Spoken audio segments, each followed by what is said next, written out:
अब हम विद्यापति के बारे में अध्ययन करेंगे।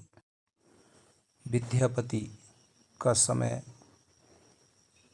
1380 से 1460 के बीच माना जाता है। विद्यापति का जन्म मधुबनी बिहार के बिस्फी गांव के एक ऐसे परिवार में हुआ जो विद्या और ज्ञान के लिए प्रसिद्ध था। उनके जन्म काल के संबंध में प्रमाणिक सूचना उपलब्ध नहीं है। उनके रचना काल और आश्रयदाता के राज्यकाल के आधार पर उनके जन्म और मृत्यु वर्ष का अनुमान किया गया है। विद्यापति मिथिला नरेश राजा शिव सिंह के अभिन्न मित्र, राजकवि और सलाहकार माने जाते थे। विद्यापति बचपन से ही अत्यंत कुशाग्र बुद्धि और तर्कशील व्यक्ति थे। साहित्य, संस्कृति, संगीत, ज्योतिष, इतिहास, दर्शन, न्याय, भूगोल आदि के वे प्रकांड पंडित थे। पंडित का मतलब विद्वान थे। उन्होंने संस्कृत, अभ्भट यानी कि अपभ्रंश और मैथिली 3 भाषाओं में रचना की। तो आपको याद रखना है कि इनका जन्म कहाँ हुआ, कब हुआ। इनका जन्म मधुबनी बिहार के बिस्फी गांव में हुआ। कब हुआ? 1380 में हुआ।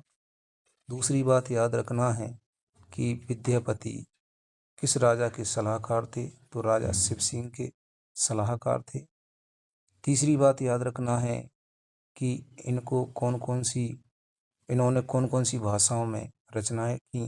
तो 3 भाषा, इनकी जो 3 भाषाएं याद रखना है, संस्कृत, अभ्भट और मैथिली। आगे करते हैं चर्चा। इसके अतिरिक्त उन्हें और भी कई भाषाओं का ज्ञान था। वे आदिकाल और भक्ति काल के संधि कवि कहे जा सकते हैं। संधि कवि का मतलब है बीच का। जिस प्रकार जो आदिकाल का अंत हुआ, उधर भक्ति काल स्टार्ट हुआ, उसके बीच के समय ये विद्यमान थे, रचनाएं करते थे। उनकी कीर्ति लता और कीर्ति पताका जैसी रचनाओं पर दरबारी संस्कृति और अपभ्रंश काव्य परंपरा का प्रभाव है। तो उनकी पदावली के गीतों में भक्ति और श्रृंगार की गूंज है। तो इनकी रचनाओं के नाम याद रखना है। नंबर 1 है कीर्ति लता, दूसरी है कीर्ति पताका और एक है विद्यापति की पदावली। ये याद रखें। विद्यापति की पदावली ही उनके यश का मुख्य आधार थी। तो विद्यापति को जो प्रसिद्धि प्राप्त हुई है वो किसके आधार पर हुई? पदावली के आधार पर। वे हिंदी साहित्य के मध्यकाल के पहले ऐसे कवि माने जाते हैं जिनकी पदावली में जनभाषा में जन संस्कृति की अभिव्यक्ति हुई है। इनकी जो पदावली है, एक जो लोक भाषा होती है, जनभाषा होती है, तो उसमें उसी माध्यम में इन्होंने अपनी विचारों को व्यक्त किया है।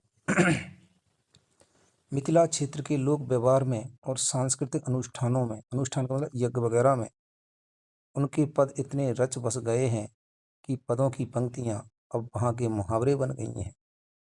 पद लालित्य, मानवीय प्रेम, व्यावहारिक जीवन के विविध रंग इन पदों को मनोरम, सुंदर और आकर्षक बनाते हैं।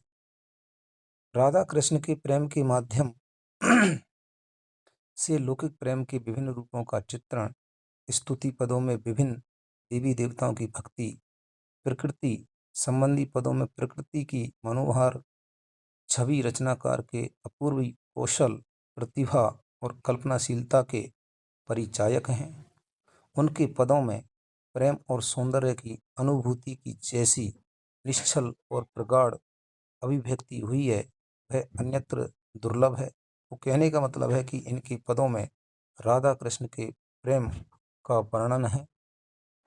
इनकी महत्वपूर्ण कृतियां हैं, रचनाएं हैं कीर्ति लता, कीर्ति पताका, पुरुष परीक्षा, भू परिक्रमा, लिखनावली और पदावली। तो तीनों चारों जो रचना है, इनको आपको याद रखना है, भूल नहीं जाना। कीर्ति लता, कीर्ति पताका, पुरुष परीक्षा, भू परिक्रमा, लिखनावली और पदावली।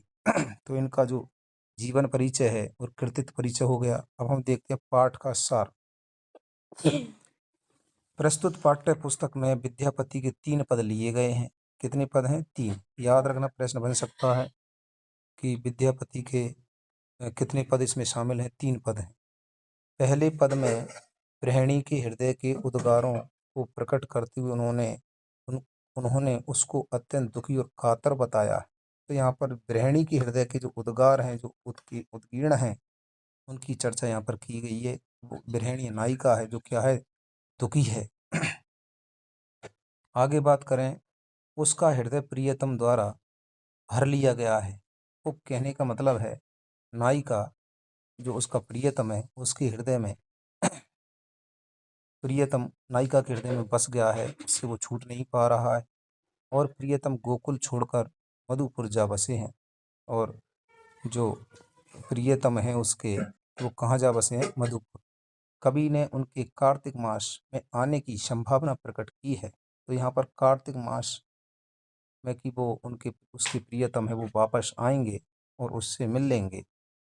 इसके दूसरे पद में प्रियतमा सखी से कहती है कि मैं जन्म जन्मांतर से अपने प्रियतम का रूप ही देखती रही, परंतु अभी तक नेत्र संतुष्ट नहीं हो पाए। मतलब मैंने प्रियतम को देखा जन्म जन्मांतर से, लेकिन अभी भी मेरे नेत्र, मेरी जो आंखें हैं, उससे संतुष्ट नहीं हुई हैं।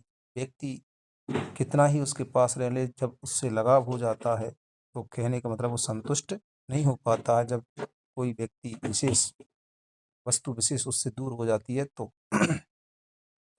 उनके मधुर बोल कानों में गूंजते रहते हैं। तीसरे पद में कवि ने गृहिणी प्रियतमा का दुख भरा चित्र प्रस्तुत किया है। दुख के कारण नायिका के नेत्रों में अश्रुधारा बह चली जा रही है, मतलब रो रही है, आंसू बंद ही नहीं हो रहे हैं, जिससे उसके नेत्र खुल नहीं पा रहे हैं। वह विरह में क्षण क्षण क्षीण होती जा रही है, मतलब रोते रोते इतनी कमजोर हो गई है, नायिका इतनी कमजोर हो गई है कि एक तरह से उसकी अंतिम स्थिति में आ चुकी है। तो ये है विद्यापति का जीवन, परिचय और कृतित्व।